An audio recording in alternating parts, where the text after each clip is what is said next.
Folks, we're outside Corn Cafe. We did it. We finally hit the Charles Poliquin diet. Local fruit, nuts,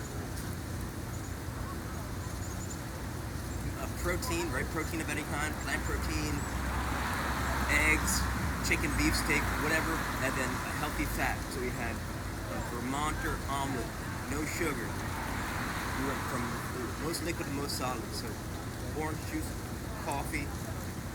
We had a shrimp gumbo, and then an avocado and some fruit. And I think there's some nuts in the Vermonter.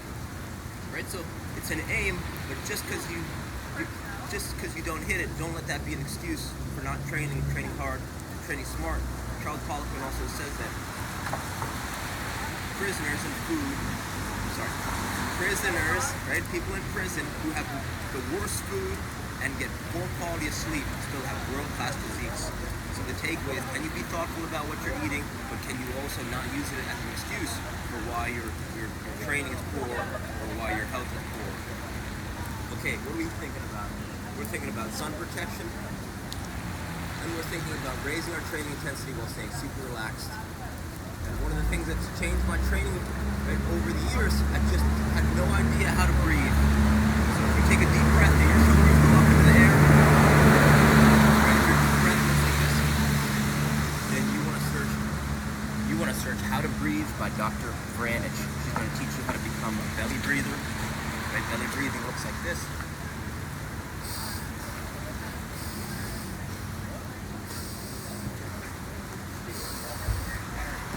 This is going to effortlessly improve your endurance and stamina because you're going to use less energy breathing with your belly than you would with your upper back and shoulders. So that's step one. Step two is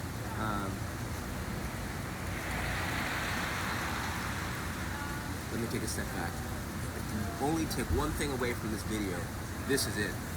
And it's so powerful. Breathing is so powerful because of the rule of 3. 3 minutes without air, 3 hours without shelter, 3 weeks without food or water, give or take, you'd be dead, right? 3 minutes without air, you'd be dead. So if you're a soccer player listening to this and you're not belly breathing, I promise you it's going to elevate every other part of your life, right? You're going to stay calmer in high pressure situations. It's going to take pressure off your spinal column. It's going to massage your internal organs. So for all those reasons, if you want to listen to the science behind it, just search Dr. Vranich. Vranich, How to Breathe, TED Talk. Okay, now let's talk about how to move. Right? It doesn't matter if you are playing soccer if you've been playing your whole life. If you're not using an RMT rope, which is what I got right here, right? This is just a piece of rope as long as you are tall.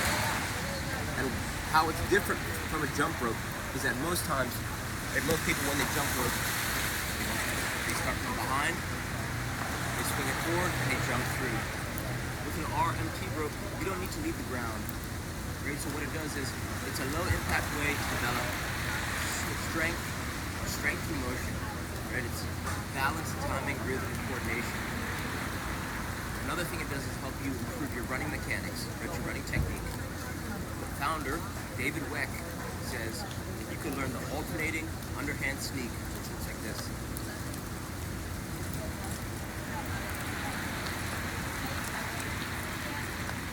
Right? What it does is it teaches you to whip your hands down while popping that knee up in perfect balance. Right? It mimics running. When people run, they go 1, 2, 1, 2, 1, 2. So the alternating underhand sneak, it's the same pulse, it's the same beat count on each foot, and you're doing it in perfect rhythm and harmony. It respects the whole body. It's a full body exercise. So the question is, can I invest or make an RMT rope? Because once you just make it and you start to swing it, you get a better understanding of where your body is in time and space. Right? If you have better awareness of where your body is, you can use it more effectively on the field. Right? Your shots are going to improve, your passing will improve, your explosiveness, timing, rhythm, it's all connected. Right? Soccer players are humans first, soccer players second. So if you can improve the quality of your movement, you're just going to elevate your game and you're going to have a more joyful life right? If your game improves, your life's gonna get better. So, okay, so how do we learn the alternating underhand sneak? It took me 3 days to learn, and the first step is, right? So, traditional jump rope starts from behind and goes forward. Alternating underhand sneak is underhand swing, so the opposite direction of the jump rope. Right, so you're here. If you reach your hand behind your back, now you're here. Right, so it's elbow, wrist, double handles. From double handles, you go here. Right? 1, 2, 1, 2. And then from here, you go over.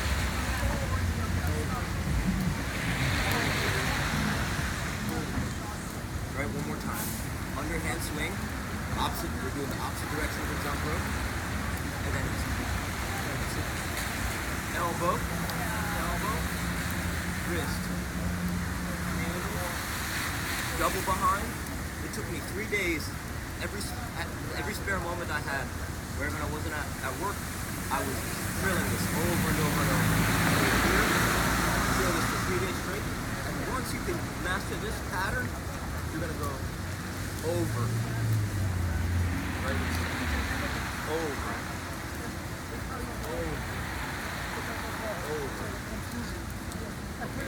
So then from here, right, this acts as a perfect warm-up routine. Right? I do this every single day. If you're feeling anxious, if you're feeling tired, if your mind's clouded, right? If you're stressing about something, just by they say if the mind's not feeling right, you gotta move the body, right? So as you swing it and start to breathe, it's hard not to get in a good mood, right? You're just relaxed.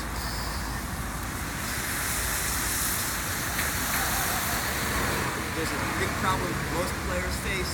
It's that they're either spending too much time doing bodybuilder exercises that don't translate to them being effective on the field. It doesn't matter how much you squat. It doesn't matter how much you bench press or deadlift. If you can't move pain-free in an effortless way on the field, you're not going to be as effective as you could be. So, master this alternating underhand sneak. If there's only 2 things you can take away from this video, this is the second one. So here. Now let's see what it looks like in real life. Right, so you get to the field.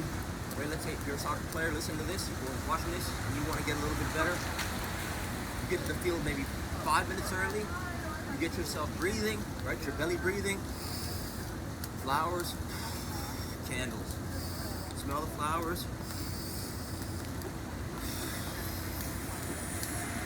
candles.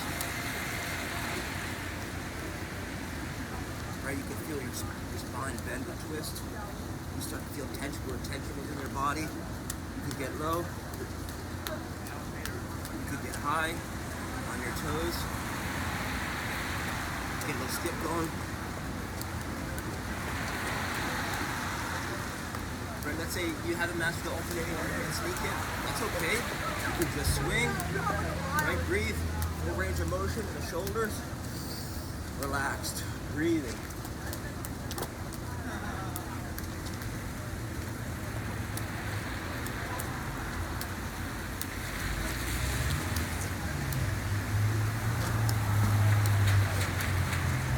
Get the skips going.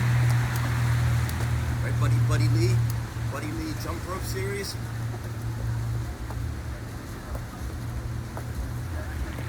Just have fun with it. There's no wrong way to move. Bend, twist, breathe.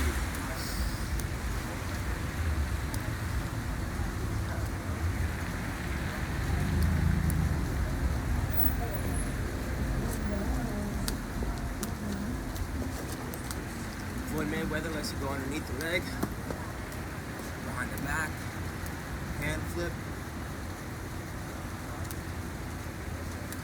You'll notice this is a great rehab tool. If you have injury in any part of your body, let's say both your legs are broken, and you've got a broken arm, even in a wheelchair, you could utilize this exercise. Right, you're here, you're breathing, good energy, breathing.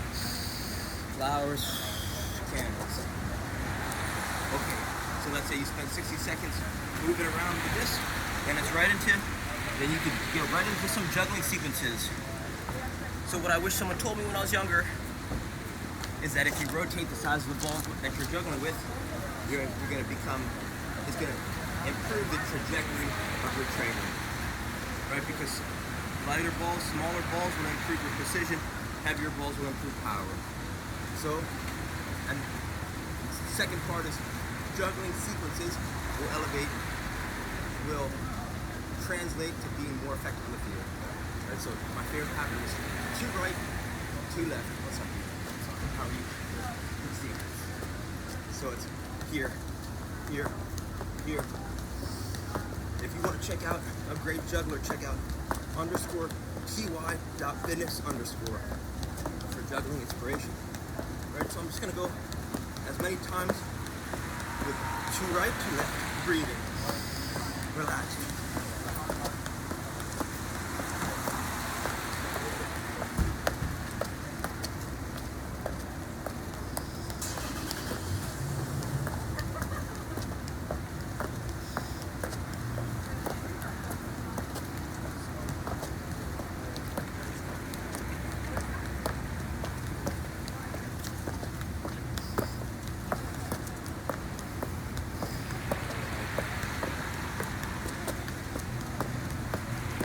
And the ball pops down, right? Ball pops down, pop it back up.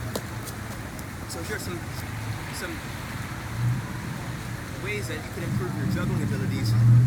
Use the ground as a training partner. If it drops down, just pop it back up. That's strategy 1. Strategy 2 is start with the thighs.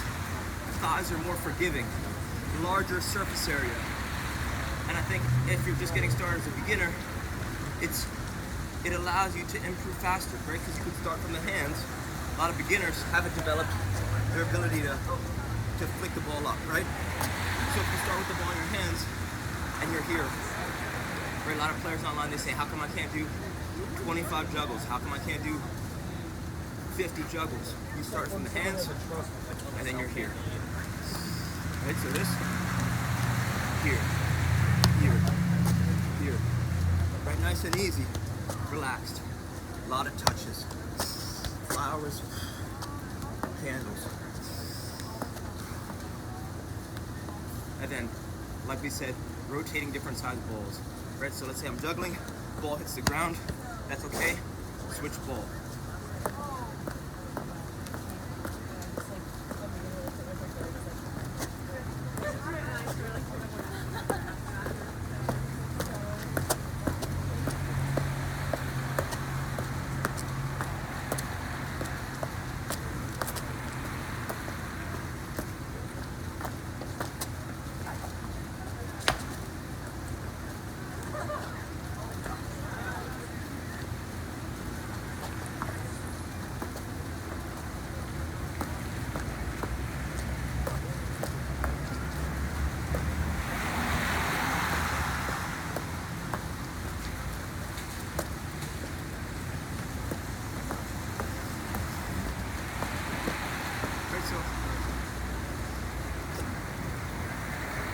From there, you can go right into dribbling sequences.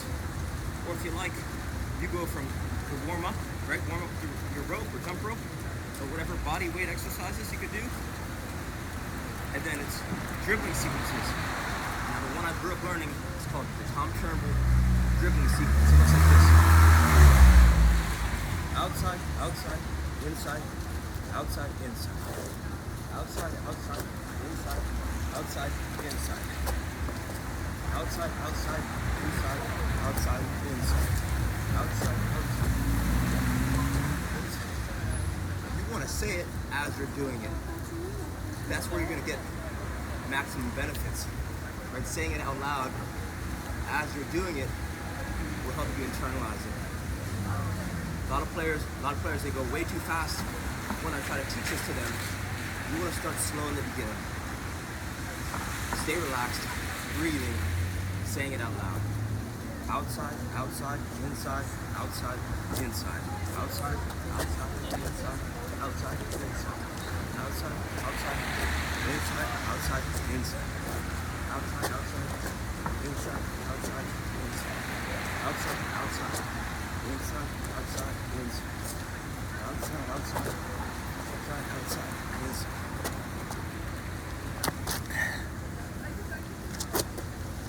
Outside, outside, inside, outside, wins. Outside, outside, outside, outside, inside, outside, wins.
So, right, so the question is then, can I bring a ball with me everywhere I go? Because then, once you bring a ball with you, then you unlock the opportunity, the potential to get more touches. And also, the ball becomes a signal to the world that says if you're a soccer player or soccer enthusiast, interact with me. I've had conversations where someone says, I don't play soccer, but you might want to check out XYZ person, and every single time I've checked out the person that they've suggested, I've learned something a little bit new that's changed either the way I'm thinking about training or my actual warm-up routine. Right? So this is something that you could do anywhere in the world with tools that you could fit in your backpack. Hyper portable. It's not about an hour that you go to the gym. You know, it's not about, right, if you take the idea of training out of just the gym or out of the field, you need nothing, right? Just some simple tools to completely change the trajectory of your training. So let's recap. Question one is, can I learn how to breathe effectively? Belly breathing, Dr. Brandish. Can I make or invest in an RMT rope? Right? Cut a towel in half long ways. You can tie two shoelaces together. You can use, I've used an iPhone charging cord, right? You could, you know, just make one with stuff you have lying around your house. Then it's, can I rotate? Can I bring a ball with me everywhere I go? Rotate balls while I'm juggling if possible. Use the ground as my training partner, staying very relaxed. And then, can I learn the Tom Turnbull dribbling sequence? Right, 180 seconds. You do one rotation of movement, juggling, dribbling, and that's one lap. That's one loop. If you got more juice in the tank, you could run it back. Right, do it again. As many times as possible. And what this starts to do is mimics gameplay, right? Because you're elevating your heart rate and then dropping back down, elevating it, dropping back down, while staying very relaxed. Right? Soccer is not a 90-minute. Right? Players spend way too much time either running in a straight line on the treadmill or just doing bodybuilder exercises. Even those two combined doesn't create the same. Right? You're getting more dynamic touches. You're getting more ranges of motion. It's more realistic what I've done in this past 10 minutes than any gym. Well, that's not true.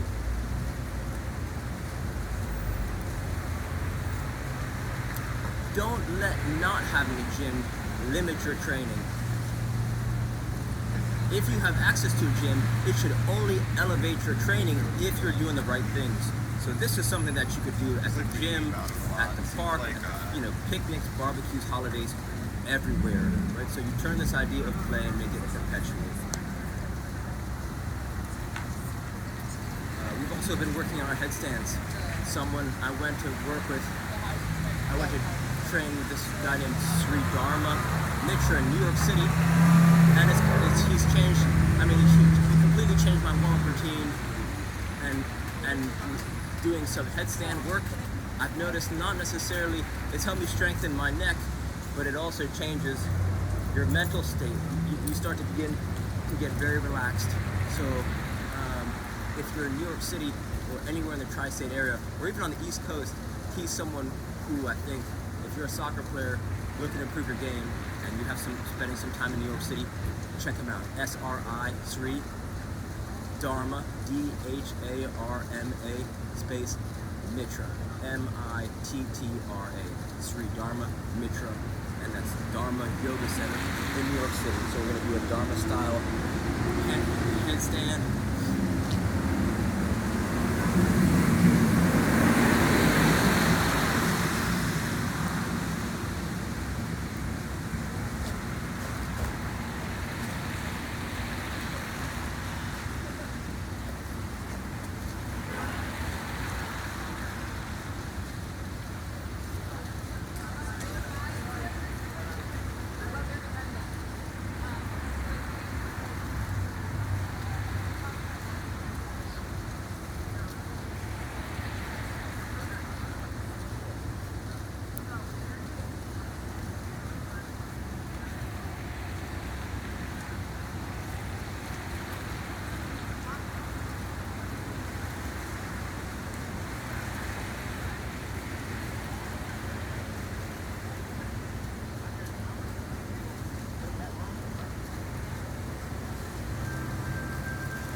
Right, so if you got soccer problems, I would love to help you think about them.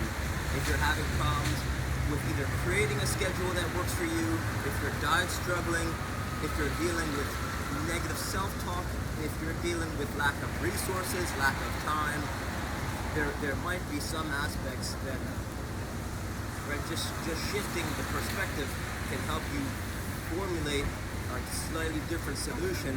And asking multiple people how would they solve the same question starts to give you insights that there's not only one answer. This is far from a world-class routine. This is just what's left over from 27 years of thinking about training. But the more that you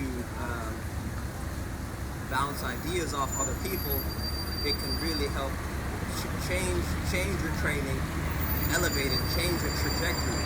So please reach out with any questions, any soccer problems, or just a chat.